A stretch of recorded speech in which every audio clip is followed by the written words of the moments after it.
मत्स्य अवतार। मत्स्य अवतार भगवान विष्णु के प्रथम अवतार है। मछली के रूप में अवतार लेकर भगवान विष्णु ने एक ऋषि को सब प्रकार के जीव जंतु एकत्रित करने के लिए कहा और पृथ्वी जब जल में डूब रही थी तब मत्स्य अवतार में भगवान ने उस ऋषि की नाव की रक्षा की। इसके पश्चात ब्रह्मा ने पुनः जीवन का निर्माण किया। एक दूसरी मान्यता के अनुसार एक राक्षस ने जब वेदों को चुराकर सागर की अथाह गहराई में छुपा दिया तब भगवान विष्णु ने मत्स्य रूप धारण करके वेदों को प्राप्त किया और उन्हें पुनः स्थापित किया। मत्स्य अवतार की कथा। एक बार ब्रह्मा जी की असावधानी के कारण एक बहुत बड़े दैत्य ने वेदों को चुरा लिया। उस दैत्य का नाम हयग्रीव था। वेदों को चुरा लिए जाने के कारण ज्ञान लुप्त हो गया। चारों ओर अज्ञानता का अंधकार फैल गया और पाप तथा अधर्म का बोलबाला हो गया। तब भगवान विष्णु ने धर्म की रक्षा के लिए मत्स्य रूप धारण करके हयग्रीव का वध किया और वेदों की रक्षा की। भगवान ने मत्स्य का रूप किस प्रकार धारण किया, इसकी विस्मयकारिणी कथा इस प्रकार है। कल्पांत के पूर्व एक पुण्यात्मा राजा तप कर रहा था।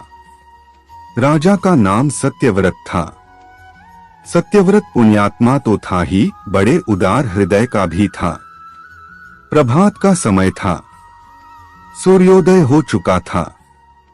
सत्यव्रत कृतमाला नदी में स्नान कर रहा था।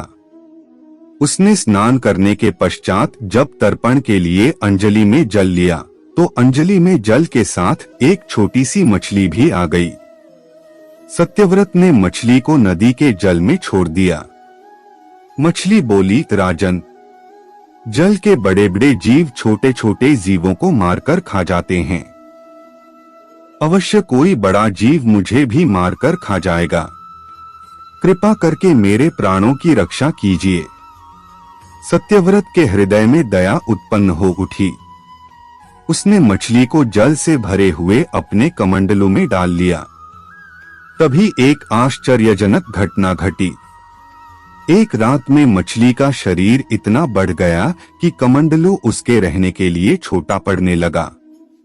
दूसरे दिन मछली सत्यव्रत से बोली, राजन, मेरे रहने के लिए कोई दूसरा स्थान ढूंढिए क्योंकि मेरा शरीर बढ़ गया है। मुझे घूमने फिरने में बड़ा कष्ट होता है। सत्यव्रत ने मछली को कमंडलू से निकालकर पानी से भरे हुए मटके में रख दिया। यहाँ भी मछली का शरीर रात भर में ही मटके में इतना बढ़ गया कि मटका भी उसके रहने के लिए छोटा पड़ गया। दूसरे दिन मछली पुनः सत्यव्रत से बोली, राजन, मेरे रहने के लिए कहीं और प्रबंध कीजिए क्योंकि मटका भी मेरे रहने के लिए छोटा पड़ रहा है। तब सत्यव्रत ने मछली को निकालकर एक सरोवर में डाल किया, किंतु सरोवर भी मछली के लिए छोटा पड़ गया।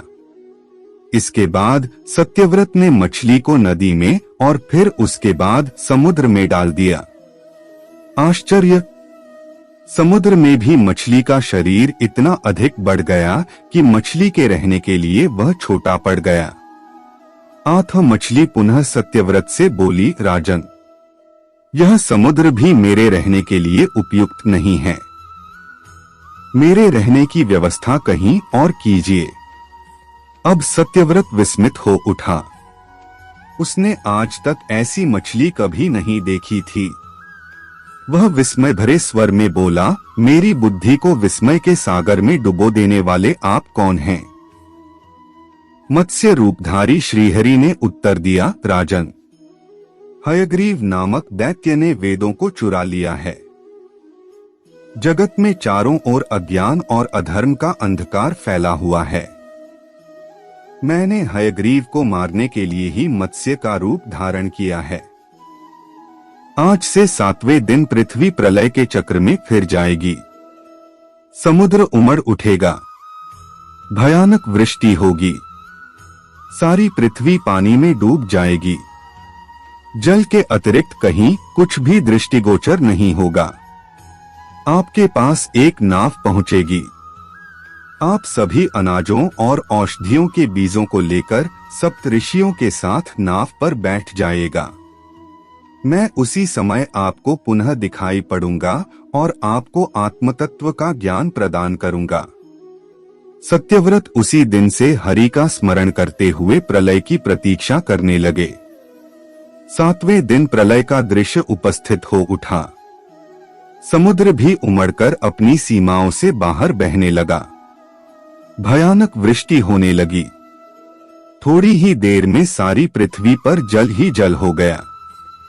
संपूर्ण पृथ्वी जल में समा गई। उसी समय एक नाव दिखाई पड़ी।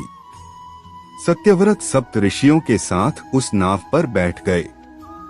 उन्होंने नाव के ऊपर संपूर्ण अनाजों और औषधियों के बीज भी भर लिए। नाव प्रलय के सागर में तैरने लगी। प्रलय के उस सागर में उस नाव के अतिरिक्त कहीं भी कुछ भी नहीं दिखाई दे रहा था। सहसा मत्स्य रूपी भगवान प्रलय के सागर में दिखाई पड़े। सत्यव्रत और सप्तऋषिगण मत्स्य रूपी भगवान की प्रार्थना करने लगे। भगवान से आत्मज्ञान पाकर सत्यव्रत का जीवन धन्य हो उठा। वे जीते जी ही जीवन मुक्त हो गए। प्रलय का प्रकोप शांत होने पर मत्स्य रूपी भगवान ने हयग्रीव को मारकर उससे वेद छीन लिए।